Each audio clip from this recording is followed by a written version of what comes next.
Okay, go ahead. What's Okay, so I noticed you were talking about the different void functions, and you have on the screen that comes up where we're putting in the variables and all that stuff. You have void start, void update, void do work.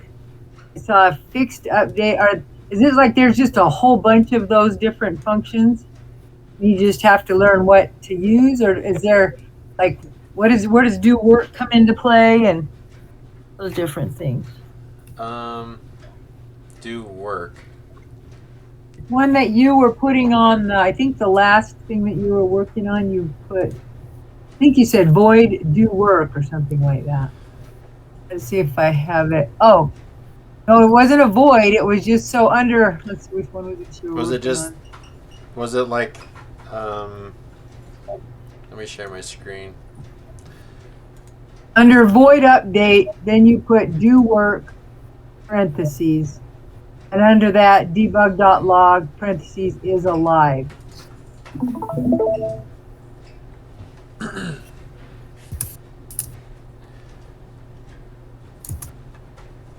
So under, did I start out with like green? Is it green? Uh, so right above it, the thing that's green says update is called once per frame. Underneath that, it says void update, indent underneath that, do work. It's yellow or white or whatever. I can't tell very well. I think it's the same color that log is in debug.log. Okay, let me see what color that is. Debug. It's on. It was right at the beginning when you were doing the Spencer thing, getting your character name is Spencer and all that stuff. Well, do work doesn't mean anything. So I probably just made a function like inside your functions you can like this turn off. I just am calling a function called turn off inside start. Hey, hang on a minute. Tell me how to get to where I can see your screen now. I'm still in the voice channels. What do I need to go to? Click on the title of the game workshop video chat, and then it should say I'm streaming. So Oh, then, oh, I see you. Okay. Hi, Sophie. Okay, so you can just put, so do work is just something you stuck in there for whatever purpose to tell us what you were doing or something, or what? oh, you do work is just something you stuck in there. That's nothing like something we're going to keep seeing Yeah, I was just you. saying like you have a function and it's gonna do something. So, Oh, um, okay. so the only ones that you really need to remember, like everything else, is stuff that I made up. I made up this one suck. I made up turn on off.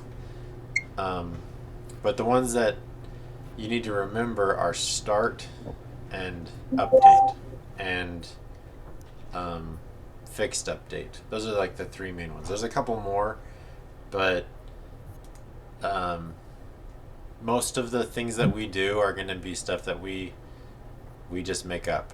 So we make up this word, and this is a new function that I made up. So everything that this Okay. function does, like I have to decide what it does because it's not a real thing until I made it. And so everything inside of these curly brackets um, is what suck is. So when you run the suck function, then it runs this if else. Like all this does is it's going to run this if else statement. Um, Okay. so yeah, so we're just creating our own functions and telling it what we want it to do, and then start and update are like the default ones that start just runs automatic. Like those two run automatically, right? Either at the start of the game or on every frame of the game. So Okay. these ones that we make up, we have to actually tell it when to happen. So like turn off, I told it I want that to happen on start. So when start happens, then it's gonna call this function and do this. But if I didn't say that, if I didn't tell it to do this here, then it wouldn't ever do this function because I'm not telling it to. I'm just making the function. It's like making a machine, but you're never turning the machine on, right? So, Okay. sorry. Okay. That's good on that for now. Then another question I have, and this is just kind of aesthetics to me, but on one of them, let's see. Oh, when you were doing vacuum, down on lines 22 and 25, you have a couple of indents, and then it says if parentheses is on in parentheses, and then you have open curly bracket. Would the curly bracket, the open curly bracket, always go at the end of that line, or could it be bumped down to the next line, like it kind of is up above all by itself? So, like right here, do that. Do you see my screen? Yeah, yeah. Yeah, you can do that. In C Okay. sharp, it really doesn't matter. You could have it all on the same line. Like I could do this and put this on this line. Like you could have your entire script be on one line Oh, in C sharp, and it's just gonna, the code is just gonna read left to right, top to bottom, and whenever it hits the right symbol, then it's gonna go to the next thing. So, um, okay. in some different programming languages, it really does matter where things are, but in C sharp, the only reason why you like structure things like this, which where you put the opening curly bracket doesn't really matter, and I don't think there's not like a standard way to do that. It's either there or on the line above it. um, but you just structure it in a way that you're able to read it. So the only reason there's really like a format of like what line to put things on, it's just so that humans can read it. Yeah. So, Okay. It also makes it more easier to read if it's like organized because it has those lines when you do it on the side like that, and oh then you yeah, can see everything within the line. right, yeah. So you can just see right here that the, like if I have this down here, this line is connecting the opening and the curly bracket, or opening and closing brackets. Yeah, that's a good point. Yeah, that's what I was asking because it seemed like it just makes it easier to see if it's down there where you can count them and know that you've got them all matched up or something. So, okay, Yeah. that answers that. That's all the questions I had. Okay. Does anybody else have any questions based on anything we've done so far? I don't have any questions, but something Sarah and I kind of figured out after you left yesterday was we didn't really understand because I was trying to make a code without looking, right? Like it clicked in my brain that you have to tell the button to turn off, and then like when you tell it to turn off, you have to also put in a function that now it's ready to turn on, you know? Yeah. Because like we both got the same error when we tried to rewrite it. That was like it just kept it would just stayed on the whole time. And then Oh, I was like, oh, you have to make it alternate, right? right. Like in Like with here how you where, have, yeah, right there where it's like is on equals false. And then it's like if it isn't on though, then it equals true. Yeah. yeah. Okay. Yeah. Good, good eye there. So today, is that all, Joe, or did you have anything else? Yeah. Okay. Um, I wanted to show you guys kind of how to find code on your own. So, like, if you know that something is possible, then how do you figure out how to do it without asking me, right? Or like without, um, I don't know. Like, there's an online documentation for how this all works in Unity, and it's pretty simple once you figure out how to read it. Um, So the first, so something I want to demonstrate. Let's go back down here to our cube. I want to show you how to do like a trigger. So when one object touches another object, how do we make something happen, right? Like when this object hits another cube, I'll just create another, I'll create a sphere. So when those touch each other, we want to, let's say, just run our turn on or off function or whatever. So like I can, like, some of these things you're going to have to just remember that it exists, but if you at least know that it exists, then you can always find out how to do it without like going back through these long videos that we're making. So touching another object is called a collision. Another thing is each object in Unity has a transform, right? So that's where it is in space. So we can move it up in Y and see the Y is moving. And I know this is pretty obvious for some of you, but some of you have never worked, like even seen a 3D program before. So you can move it. It has rotation values, and it has a scale. So you can change each of the 3 different scales. Okay, so I'm gonna just go turn that back to 1. Things scale weird if you don't have them all set to the same scale. So,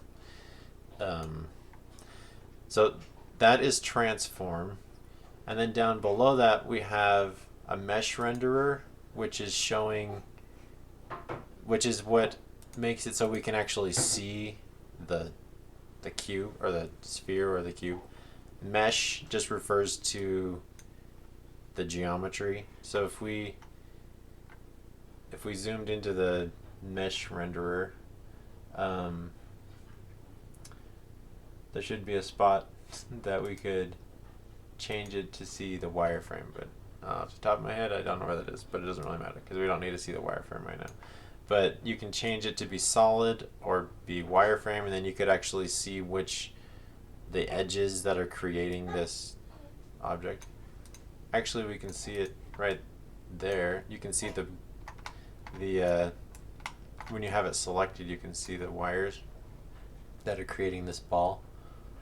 So we have mesh renderers, and then sphere colliders. Colliders is how we can detect if something touches something else. So my sphere collider on this sphere is, do you see this glowing orange? Actually, I told you wrong. This these edges that we see, that is the sphere collider. So I'm going to rotate this back to 0, because if I make my sphere collider bigger, did you see that? So it made the ball around my sphere bigger.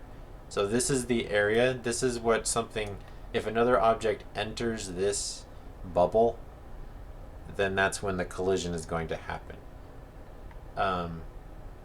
So if you set this to trigger, so is trigger, then that means that other objects can pass through that object. So trigger means it's not a solid object, it's just like a big empty space that like something else can enter into. So if we have this be not a trigger, then this is going to be a solid, this big ball is the solid area that nothing else is going to be able to get through. So this cube, if the cube and the ball both had colliders that weren't triggers, then they wouldn't be able to touch each other because the ball's collider, it's like a personal bubble, personal space, right? So I'm going to set this to trigger though, because I want something to happen when the cube enters this trigger area. So how do we find out how to do that? So let's go to Google and let's type that in. So we got C# Unity. Just usually type something like that in, and then type in trigger event. And up the first thing is usually this docs.unity3d.com thing. So if I click on that, then it brings up a page that explains it, and it explains different examples. So if we have an event trigger, so we can have a trigger event, but I want to have let's not do that. I want to do trigger enter. So there's like on trigger enter collider like this. So we can say like when you have on before a function, it usually means like at the moment that this happened. So there's a function called like on button press, or on keyboard button press, on collision, or on collision enter, or on button up, or something like that, so that when that thing happens, and these are all things that already exist in Unity, Mom. So they're not things that you're making up. There's like actual functions that do all these things. So, but knowing what they are will help you figure that out. Like help you find them later. So here's an example. So on trigger exit is a function. See, private void on trigger exit. So then it takes two parameters inside the parentheses, or one. This is one parameter, but it's a collider, and they're just calling it other. So you can change this name to whatever you want, but then other, just like this is just going to be whatever enters the collider. So I actually want it's going to be the same thing but on trigger enter. So private void on trigger enter, and so let's go to here. We have the vacuum code still on the cube, so I'm just going to do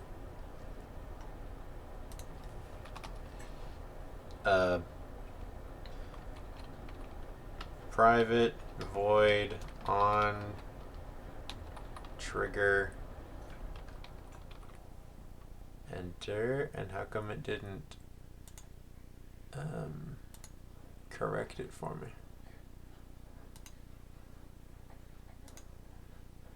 I have other random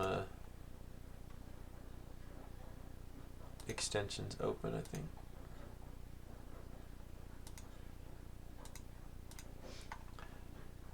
All right. On trigger enter. Did that work? No, but okay. So when it happens, we're gonna have a collider. Oh, there it is. And we're gonna call it other. We could call this Jim if we want. Like we could call this whatever we want. But the collider, we're just gonna give the collider a name so that inside our function, then we can use that collider. So we could call it box, because our collider is going to be a box. So now we just say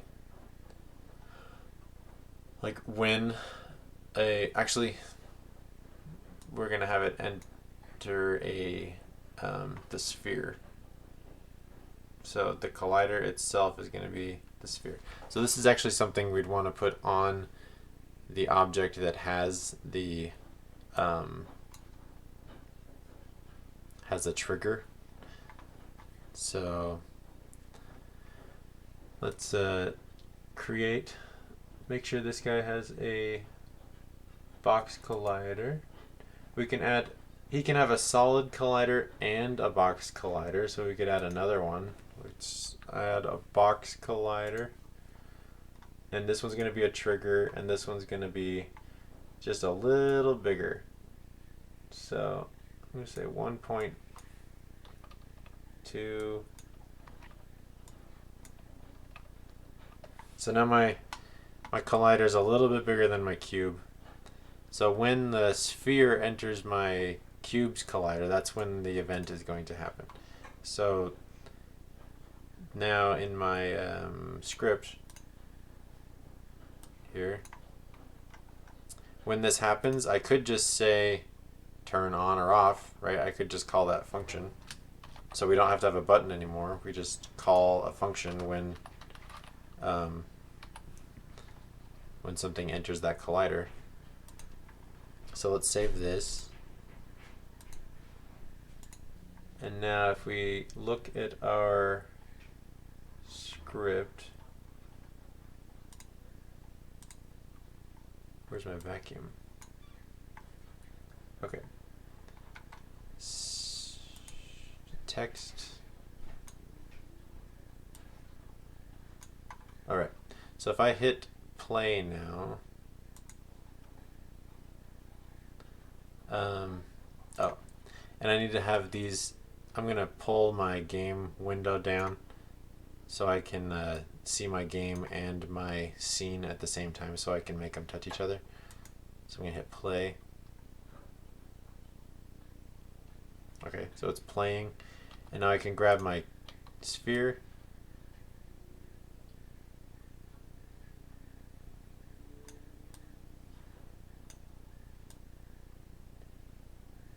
You see that whenever it's doing something, because whenever I get close to the vacuum, when I get close to the cube, then it's changing the function.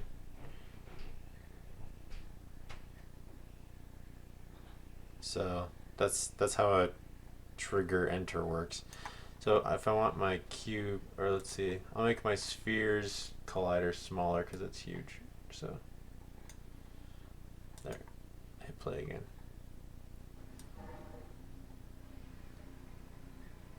So we could say if the collider is we could limit this to be only like if this sphere was a certain type of thing. So let's say the sphere itself was an enemy, right? So we could, up here we could do a tag and create a new tag and call it like enemy. And then we gotta call it enemy, so give it the tag. And then in our script we could say if, I'm just gonna call this other just so that it makes more sense. We'll say if other dot tag equals enemy,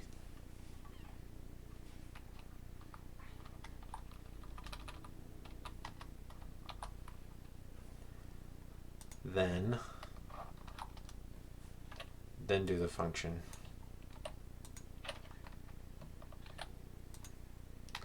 So then you could have it so things will only interact with your player, for example, so that if eventually I want to do like make a little asteroids game with you guys, and this way like if two asteroids hit each other they don't explode, but if they touch the player then it kills the player or something, right? So you can give it tags. There's other ways to do this too to decide exactly what it is that hits it, but save. Okay, so now if I have, I'm going to create another one, a 3D capsule. Okay, then I'm going to hit play. So now my capsule doesn't have, isn't an enemy. See, so it's not changing the thing there, but this guy is. So it's messing messing with it. And that's triggers. So then to find the documentation on here, like this just shows you like a whole example of how to use it. Like, so it shows how to set up a whole script. So this one is the Ontrigger enter collider. So collider meaning like whenever they have something inside of the parentheses here, that means that's a parameter or an argument that this function needs in order to work. So you have to have something in here usually, and in this case the thing in here is what it's colliding with. So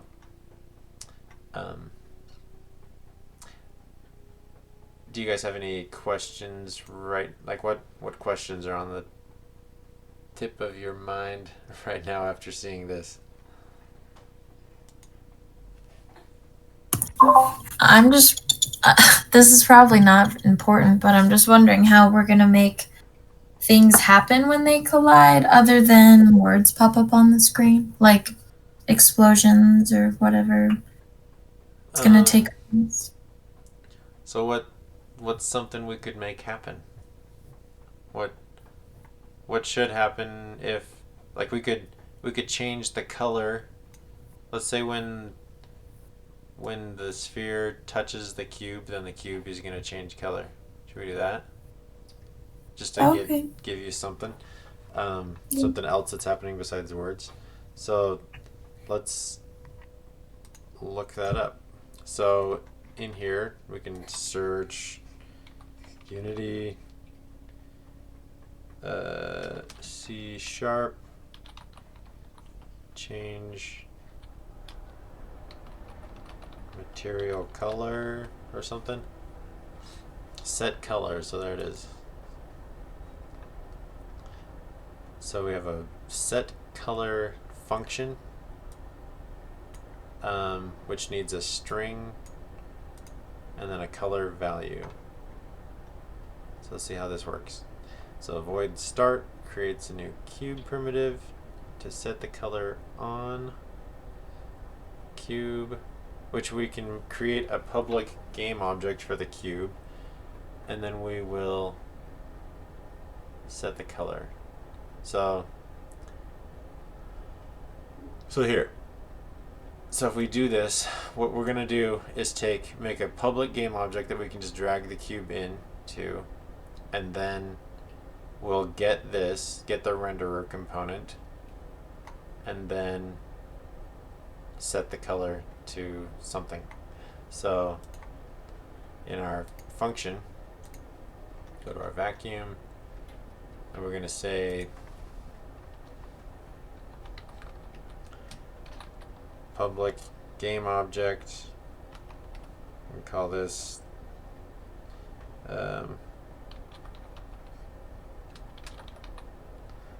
color changing object or something.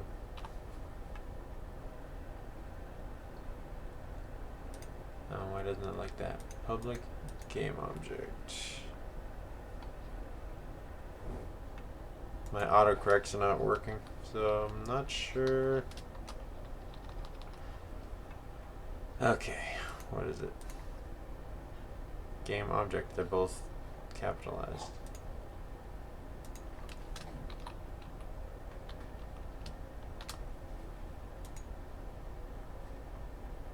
Oh, and I need a name. That was why. Because I did.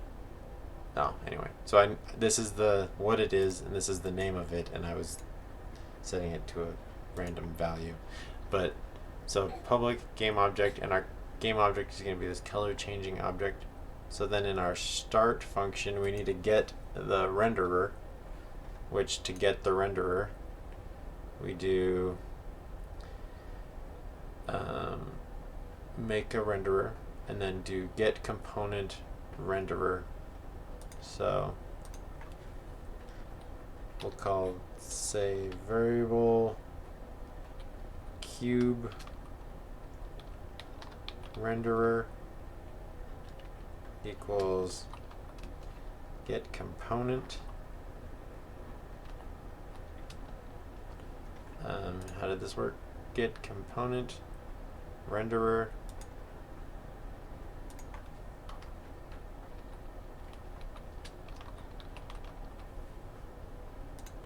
And then in here we put our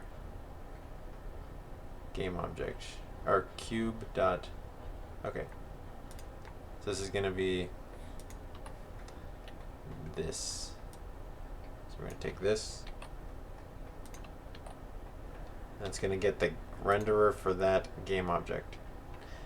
And now, to set the color, we just do this. So then we do our, which this didn't have to be cube renderer. This could have been our, we could just call this C renderer or whatever. Like, we could call this whatever we want. But then this is the what we have to use. Whatever we name this is how we're going to change the color. So instead of turning on or off, or in addition to that, we could add another thing down here that's we're going to grab the renderer, dot material dot set color. So dot material dot set color, and see if this works. Could we just do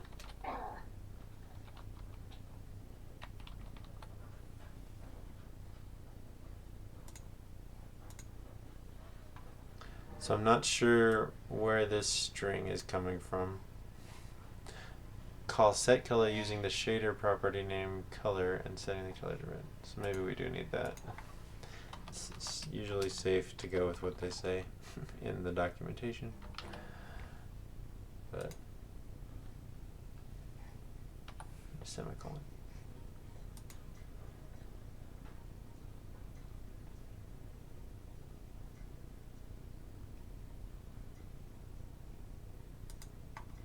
Okay. Well, let's save this and see what the errors are that it's saying. Introduce local for, well, this is probably a bad example because I didn't look it up beforehand. But let's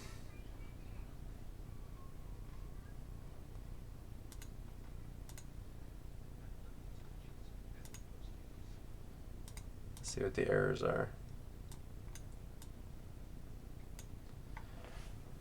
The name C renderer does not exist in the context, and the color does not exist in the context. So we might need a public renderer.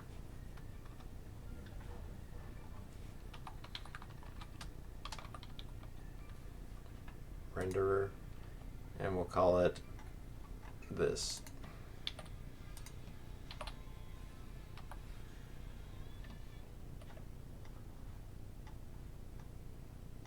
And it doesn't like this, so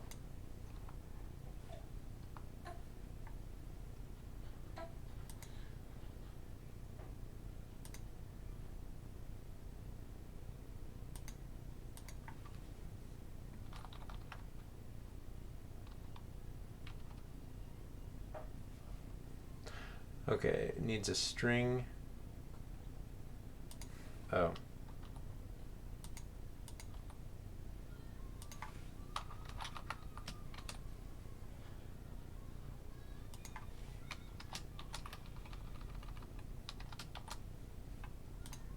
That just had to be a string. So string in quotes. So, and this is something that must already exist for the renderer. So because it's a renderer, and a renderer is something in Unity, and part of this mono behavior code, color must be an attribute of a renderer. So this is a renderer because we named it this when we created it. So let's try this. Save that.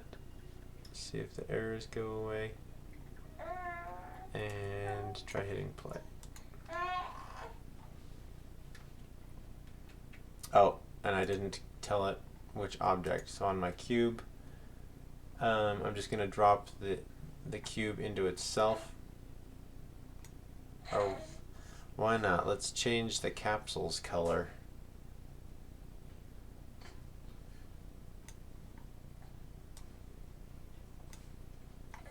So when the sphere hits the cube, the capsule should change color here.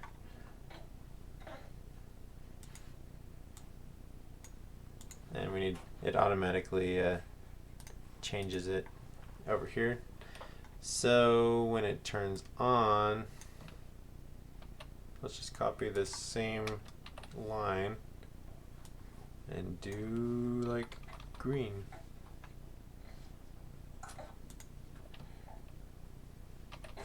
Save it.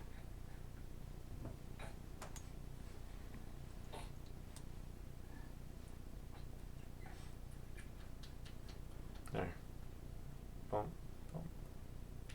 And we could do an on-trigger exit, so when it exits it changes a different color, because right now it's glitchy.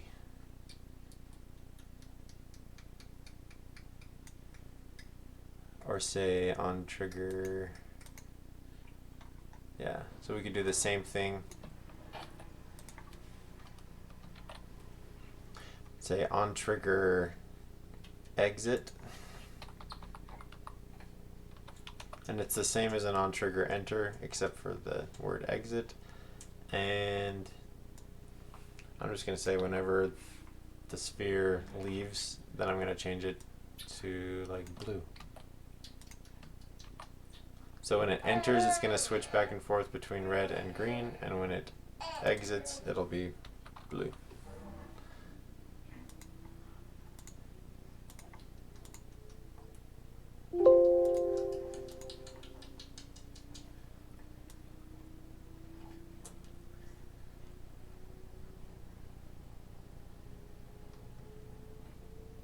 Kind of weird, but it worked.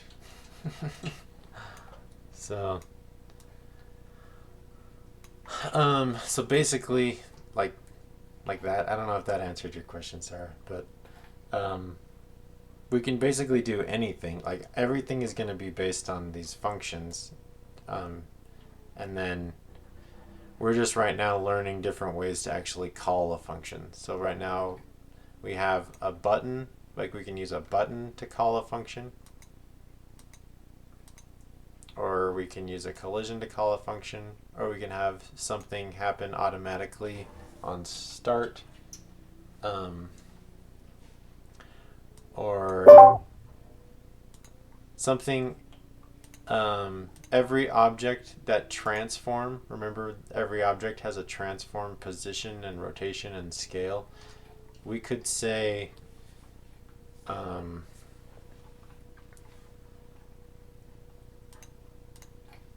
let's just create a new script here. I'm just going to call this move.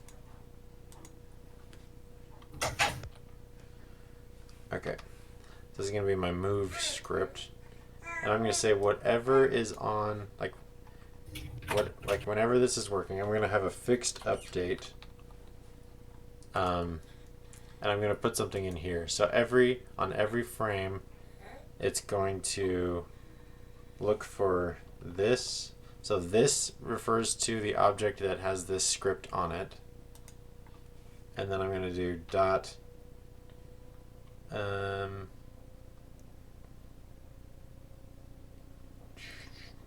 transform.translate this dot game object dot transform dot translate. That didn't work.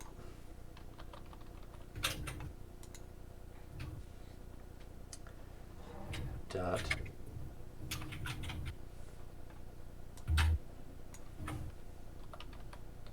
why is my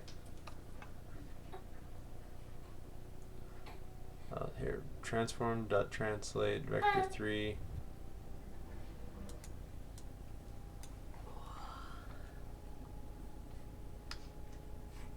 Can I just do that? Okay. Alright, I'm going to look at this again. So let's see. How to translate an object C# Unity. And I always type in Unity because C# is bigger than just Unity, and this will show us how to actually do it in Unity. So transform.translate vector3 forward. So we can just do that. You can either say vector3 forward, or you can actually give it a float like this, public void translate. So you have a vector3 is 3 different values. So you have a x, y, and a z value. So it's set up like this. So you have like 0, 0, and this would be z. Like this is the value that they're putting on z. So if we want the object to move forward, then we say transform.translate and give it values here. So let's just try that. And we can do a speed too. So I'm going to type in, create a variable called speed. So a public float. This is just a thing I'm making up called, that's a float. Speed. I'm going to say it's 10 for now. And I want this public because I want to be able to change the speed in Unity. So I guess I don't need all this stuff. I can just do transform.translate. And let's just make it move up. So up is y. So we have 0.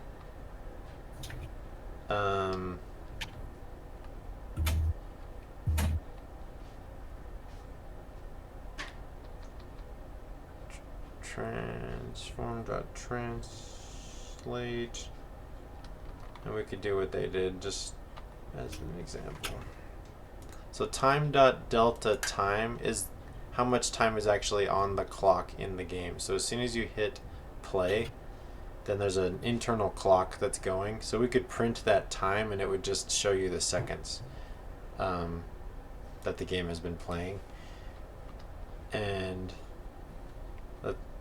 we want it to just move up, so I'm just going to have 0 on the x and the z, and just the time is going to be the y value. So it's probably going to move up really fast. So let's just see what this does.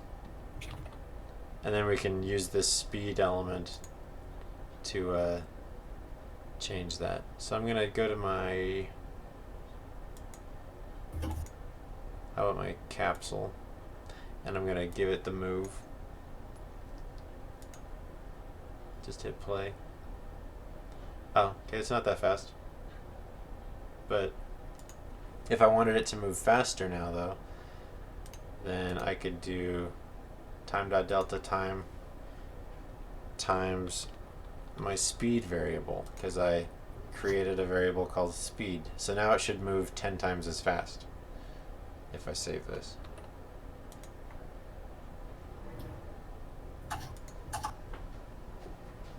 There. And I could say, so now we could have a function that when the ball hits the cube, then it like reverses that capsule's direction or something, you know, like, I don't know. We could do all kinds of stuff, but next time I think what would be the most helpful, just to get going, I think next time what we're gonna do is we'll create a little area, like a little playground, and then we'll start giving controls, like keyboard controls, to an object so that we can move it around, and then it can touch triggers, and we can start doing that. And that way we'll have like a basic movement and basic like triggers how to get things going. And I think that'll answer those questions. Sorry, this was kind of scattered. I wasn't really sure where to go next. My brain was kind of fried. But does that give you guys kind of an idea of how to use this, or is this totally confusing? It made sense to me. I was having trouble on my end because all of my game objects are created at like 1 pixel, so don't know why that is, but they're too small for me to see. Are you like zoomed out clear to see your page like this? So what this is showing is just the user interface, and it has nothing to do with the scale of your game. So The camera wasn't like looking at my thing, so I'm not sure how to get the camera to look at my capsule.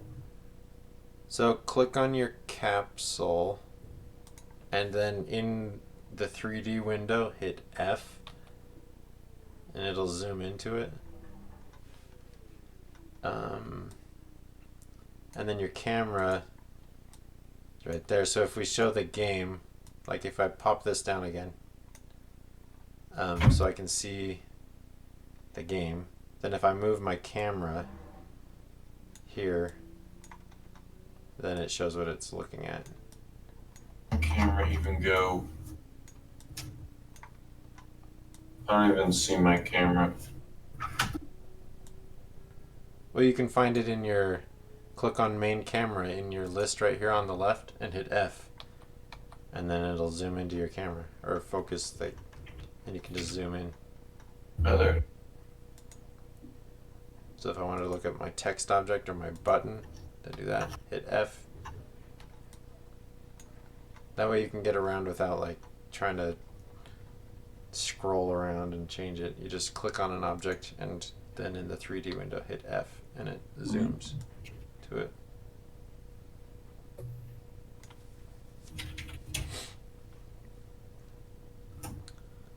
So I guess before next time, if people could just create if each of you could just try to create a plane, like a 3D plane, and create a couple objects. So pick which one is going to be your player, and then create some like walls around that we can practice on getting like collisions with. And we'll maybe like you could take a cube and create a ramp, like there's one cube, and then create another cube, and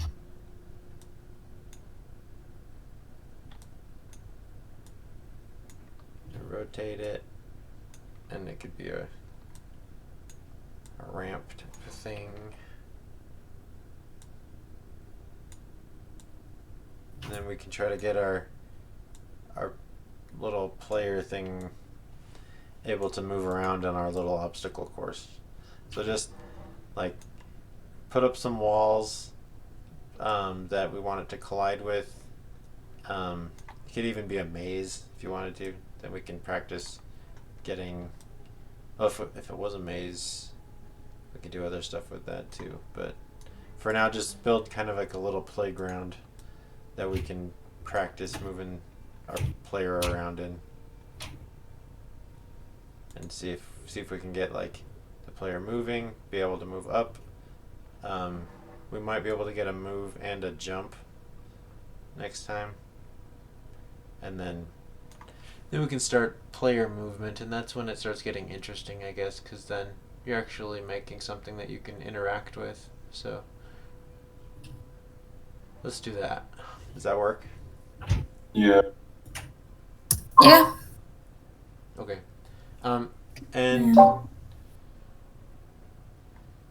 I mean, there's not really much to try to make, try to practice with from today. So you could, if you wanted to, you could try to write out the color changing thing. But if not, we're not really going to be using the color thing much later. That was just the first thing that I thought of, was like change some random attribute on the object. But yeah, let's just do that. So let's just be done for now. And that's good. Okay, we're Okay. good. Okay. Bye. Bye.